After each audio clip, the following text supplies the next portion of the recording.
Complex has put out what they call the top 50 rappers in Atlanta. What Lil Wayne said? Gucci Mane made the list. Who's number one? Jay-Z? No, that's cool. It's okay. That's Drake okay. number 3. That's okay. I thought Drake was going to be number one. M's not even on the list. Eminem? Who else was on the list? Gooch. Yeah, Gucci was on the 6. Rick Ross. Gucci who? Gucci Mane? Was on the list and Eminem went on the list? Shout out my nigga Gucci.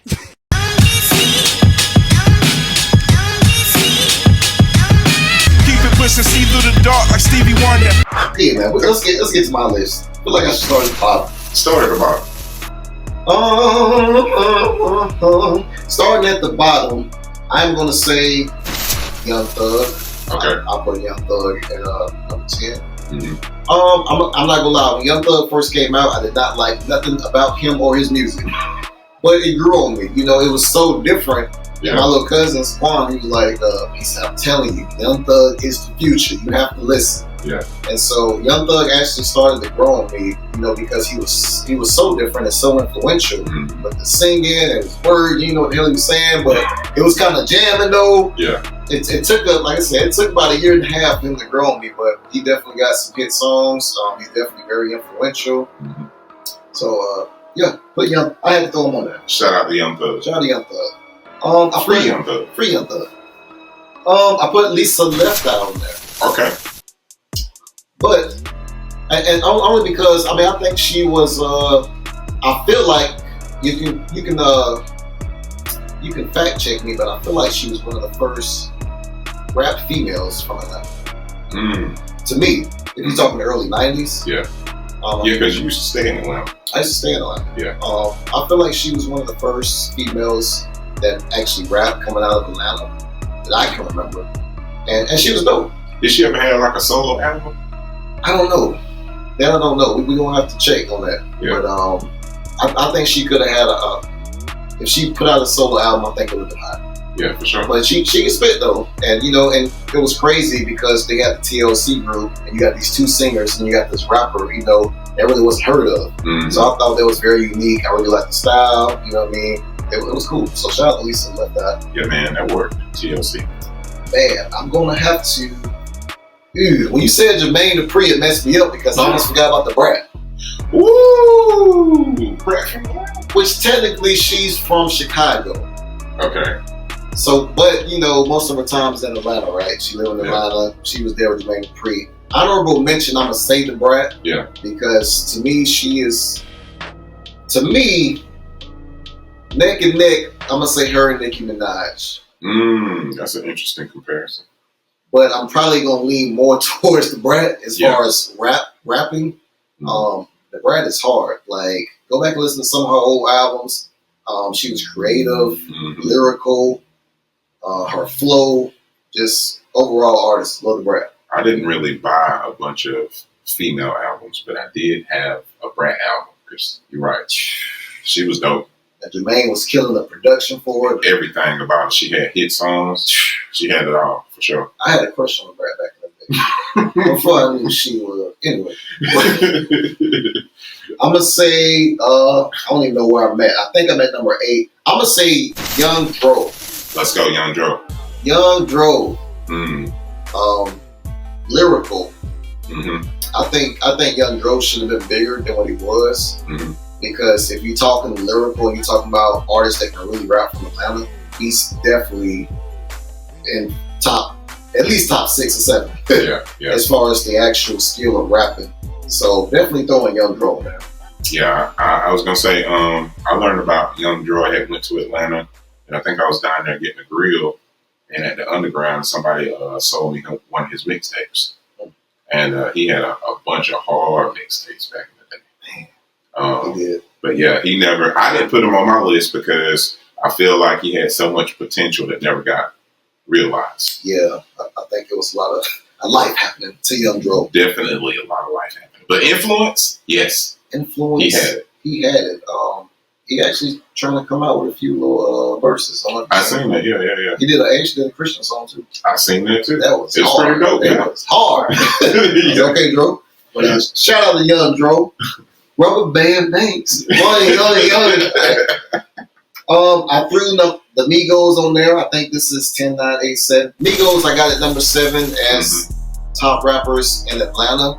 I mean, like I said, when they first came out, just like Young Thug, wasn't really feeling them that much. It was so different. Yeah. You know, but after a while, I was like, okay, they got some hit songs, they got influence, they got style, they got an influence because everybody started copying that flow after that for like the next 8 years. 1,000%. And some people still copy. 1,000%. So because of their influence, I mean, I thought it was just cool, man. Just 3 rappers. You know, when I started rapping when I was younger, it was 3 of us as well. Mm-hmm. So, you know, seeing them young boys come up, it's 3 of them. They all doing their thing. Shout out to the Migos. I didn't put the Migos on my list because Complex separated them. They had Quavo at whatever, they had Offset at whatever, and then they had Takeoff at whatever. They had them all separated. See, I don't like that. Yeah. That's what I'm saying. I think Takeoff would probably be my favorite Migo. I feel like skill-wise, I'm going to say, I'll say Takeoff. I'm going to say Offset. Mm-hmm. I'm going to say Offset, then Takeoff, then Quavo. That's my word. But anyway, For sure. Rest in peace, Takeoff. For sure. All right. Number 10, 9, 8, 7. Number 6, I got Pastor Troy. Let's go Pastor Troy. When Pastor Troy came out, I was in 6th grade, and that We Ready song took over the world. I still remember. The We Ready song took over the world. That's one of the first songs where I actually seen people in the club get ready to fight. And I'm like, this song is so crunk. Yeah. I know for a fact somebody gonna get beat up tonight. Man, I actually met him in person for the first time a few years ago at a party. Yeah. But shout out to Pastor Troy. I feel like he didn't really go that far. I think it was a lot of life happening with him as well. But we need to get Pastor Troy on the podcast. Absolutely. I actually have his number, but he never answered. Anyway. But he was waiting for a time such as this. But I think Pastor Troy had a lot of influence. Yes. With rappers down there in Atlanta. Like I said, just when he came, the impact, you felt his music. Mm-hmm. It was real. It was almost a DMX feel, but in the South. I feel like if he would have kept going, and if he would have had songs as impactful as Get Ready, yeah, he definitely would have been on the level of a DMX. Oh, for sure. But again, you know, the life happens stuff. The life happens stuff. But shout out to Pastor Troy. Shout out to Pastor Troy. All right, what we at? People gonna be mad. I actually put Outkast / Goody Mob, Dungeon Family. I put them all together, and I put them number 5. And this is just my preference because I got some people I just feel like had a bigger impact on me. Mm-hmm. But again, like we talked about, Andre 3000, Big Boy, CeeLo. I mean, to me, they're just awesome. What was that album? Stank on You? Mm-hmm. The Stank on You album was honestly the first album that I actually physically bought. You know, I had heard all the Outkast albums, but the Stank on You album I bought in 8th grade, and I was like, this is amazing. And I seen them perform. You can go back and listen to that today. Yes. I seen them perform the B.O.B. song in person when I was a teenager. I did too. They came to Greenville. That was at the Civic Center. And Andre 3000 came out, he said, this is the crankest song ever. And he started spitting international underground. You know what I'm saying? So, I feel like Andre 3000 is like probably top 10 rappers of all time. He definitely is. He has to be top 10 because he definitely is. I mean, his style, his swagger, his lyrics, he just different. He different, bro. Definitely. Shout out to Andre and shout out to Big Boy. I feel like they complement each other very well. So, if Andre was an independent rapper, for the sake of this list, do you think Complex got it right, putting him number 1? Atlanta? Mm-hmm. For the sake of this list, I would say yes. For sure. Not my list, but for the sake of, I mean, it's just much respect, man. He hard. Yeah, I'm just talking about. It's going to be interesting to see who he got as number 1. Yeah. But if he was an independent rapper, would Andre 3000 be over whoever you got as number 1? Probably not. And this is just my preference. So moving down, what number am I on? 1, 2, 3. I'm Number at 4. Yeah. Number 4, I got Future. Okay, let's go Future. Now, Future, when he came out, it was a little different for me too. You know what I mean? I was like, Tony Montana, you know what I mean? Yeah. He was slurring his words, and it was different. And it took a little minute for me to grasp to actually grasp what he was saying. Kind of like the Young Thug. Kind of like the Young Thug, but for whatever reason, and I'm more of a lyrical artist. Like, I want to hear rappers actually saying something. Mm-hmm. Future don't really be saying that. I have to agree. But it's the way he says it. You can feel his music, especially in that time when I was younger, and you in the club, and you driving in the car, and you trying to and you need something to hype you up. I felt like Future did that, and it's just the way he says certain things, you can actually feel what he's saying. Yeah. He's like, if you go into my playlist, you'll see a Tupac, a Lil Wayne, Eminem, but you'll see him there too, and he's like an eyeball on my playlist. Yeah. You know what I'm saying? Yeah. He's an eyeball on my playlist, but he's like my favorite trap rapper because he just gives you a certain feeling when he rapping. I'll feel you on that. And mixtape legend as well, man. He had so many mixtapes he dropped. They was all hard. Mm-hmm. Yeah, shout out to Future. Shout out to Future. Number 3, I got Jeezy. Let's go Jeezy. I knew Jesus was gonna be on the list. Jeezy, man, when he dropped that, first he had the mixtape Let's Get It. Mm-hmm. I was in 12th grade. Somebody was like, hey man, you gotta listen to this dude, his name is Jeezy, boom, boom, boom. I played that CD, I was like, oh my God. I said, who is this? Then he jumped on the remix, well not the remix, but the original song, Gucci Man So Icy. Yeah. And I don't know That catapulted him out of here, man. He was out of here. $250 in your grill, $250,000. Hey, Jeezy is the ad-lib king. Ad-lib king. Ad-lib king. And right under them, I gotta go with Migos when you start talking about ad-libs. Oh, for sure. But go ahead. Mama. But yeah, Jeezy, and then that Thug Motivation 101. Mm-hmm. Man, I put that almost to I'll probably put that top 10 rap albums. I was gonna say when that album came out, it had like when we talked about DMX, it had that kind of feel like this album gonna be stupid. Like you could feel everything he was saying. Like you caught chills. Like you believe it was believable. Like you wasn't second guessing it. You wasn't just jamming to it. You was like, this dude knows what he's talking about. And I don't know if this person is on your list, but I feel like T.I. I feel like T.I. set him up to have that impact. And I don't know if they would agree with that. But I feel like T.I. introduced trap music and he set Jeezy up to knock a home run. I 100% agree. Jeezy even said, when he started, he was in the studio with T.I. a lot. Oh, wow. He said T.I. actually took him to the side one time because he seen he was kind of moving a little crazy. Mm-hmm. He was like, you can't do both. Okay. Okay. You know what I'm saying? So I think T.I. definitely opened the doors for a lot of people with the trap music. Yeah. But shout out to Jeezy, that Thug Motivation 101, the first mixtape, Let's Get It, and The Recession, great albums.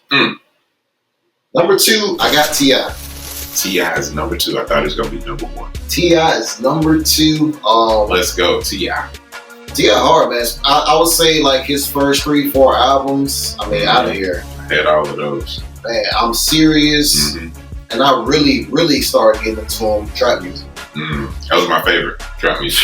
Trap music had me in the zone, in the headlock. It stayed in my stayed in the CD deck for at least a year and some change. It was just every song you could play, you played all the way through. All the way through. You know what I'm saying? And I had Get Serious. I had that in the CD player for a while, man. He was just different. He was like a young Pimp C. Yes. The way he talked, you know what I'm saying? Yeah, country. Yeah. Country. And I was living in Atlanta at the time, so all this trap music, it was like transitioning from front music to trap music, and being able to see the culture as this was growing was like, it was awesome to be there, you know what I'm saying? So, yeah. Shout out to T.I., man. I just think he had a great career, man. He's still making a little music here and there, but like I said, his first 4 or 5 albums was just stupid, insane, man. I mean, T.I. versus T.I.P. Paper Trail was amazing, and it was more. I think that was more of a commercial album, but it was still hard. Yeah, it had some big songs on it. Man, T.I. got some hits. Young kids, if you don't know, go listen to the T.I. trap music, Paper Trail, T.I. versus T.I.P. I'm serious. Do your homework. Yes. That's why he's number 2 on my list. Number 1. Who is number 1? Because I'm confused. Number 1. I know some people you didn't mention. I want to see who's number 1. My number 1 on my top 10 Atlanta best rappers list is Ludacris. Wow. Yes. Yes. Definitely. Y'all gonna put some respect on this man's name. Y'all definitely gonna put some respect on Ludacris' name. Listen. I'm just gonna say this. When Luda came out and he dropped that What's Your Fantasy, and he went to my high school, by the way, not the same time I was there, but he actually graduated from high school. I graduated at Benjamin Banneker, College Park, Georgia. Shout out to Benjamin Banneker. Mm-hmm. But look, I can't even get my thoughts together. Ludacris when he came out, he was so different. His style, his flow, Yeah. you know, the way he looked with the silver teeth and the braids and the afro. It was just something so new and different and so refreshing. Yeah. The way that boy was spitting on that first album, went back for the first time. Yes. It was so insane. Classic album. Yes. Please, I know y'all remember Ludacris from Fast and Furious, all the young folks. Please go back and listen to Ludacris back for the first time. Mm-hmm. Then he came out with Word of Mouth. Oh my God. Word of mouth was crazy too. The production, Mm-hmm. the songs, the hooks, the lyrics. I mean, he was so creative as an artist. He was funny. He's had some of the best features also. Yes. Killing the feature game. Yes. I would say this about him as well. Like, to me, he was almost like, I would say like a DMX from the South. Not the same style to say, but like the impact. Yes. Like he was a real superstar. Yes. Like when you heard it, you can be sitting in this room and hear Ludacris playing in another room. You're like, I know that's not a new Ludacris song. Yeah. It was like when you heard his voice and his flow, you had to go like, yo, what's that? Hey, Ludacris is out of here. I'm telling you, like, I just feel like he does not get the respect he needs. Yeah, I agree, man. I was thinking T.I., but yeah, I don't know. It's close for me with T.I. and Ludacris, but I feel you on that impact like DMX. When Ludacris was crazy. It was, man, word of mouth? Word of mouth. Oh, my chicken and beer? What? I mean, just like I said, for me, the person that gave me the most impact, because I was living in Atlanta at the time. Mm-hmm. So the person that gave me the most impact, where I felt like, this is crazy, was Ludacris. Yeah. You know what I'm saying? I was like in 7th, 8th grade when he came out. Mm-hmm. And it was just so different and his music was so good. I was like, this is insane. It was like when 50 Cent dropped like in the club and you was like, this is the next Tupac. Yeah. That's how I felt when Ludacris came out. Yeah. So I need all the young folks and the people that don't know, please go listen to Ludacris's old albums, at least the first 3 or 4 albums. Yeah, man. And please put some respect on his name. That's my top 1 rapper in Atlanta, Ludacris. We out here. Ludacris is a legend. Shout out to Ludacris. I gotta agree. I remember how it felt, man. Just when you was excited about a artist releasing a new song, you're like, Ludacris got something out? I'm finna go listen to that. Or he on this mixtape? I'm buying that mixtape because of this Luda feature on this mixtape. Yes. That much impact. I'll be everything Luda. That boy spin. What you want to say? What time? Southside, let's ride. Shout out to Ludacris, bro. Shout out to Ludacris, man. Why you all in my ear talking a whole bunch of shit that I ain't trying to hear? Get back, you don't know me like that. Get back, you don't know me like that.